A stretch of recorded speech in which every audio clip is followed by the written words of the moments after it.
Okay, good guys, no? Nandito tayo ngayon sa Tracy Martires. Mayroon kaming service dito guys na Toshiba. So ang issue nito guys, lumulutang yung pulsator, no? Kapag naglalabas sila ay lumulutang, no? Natatanggal yung pinaka pulsator, yung umiikot guys sa gitna. Natatanggal siya, no?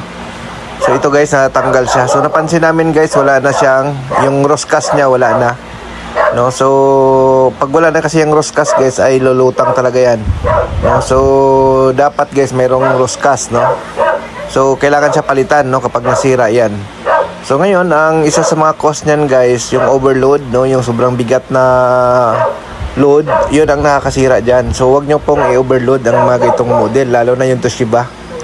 So sa Toshiba kadalasan nangyayari to, no, mabilis masira yung pulsator ng Toshiba kapag na-overload, no.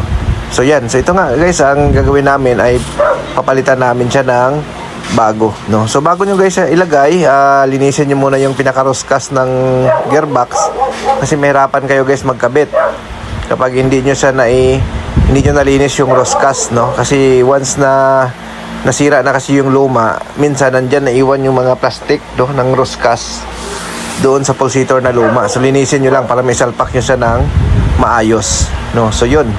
So tips again, no, iwasan na ma-overload ang isang Toshiba.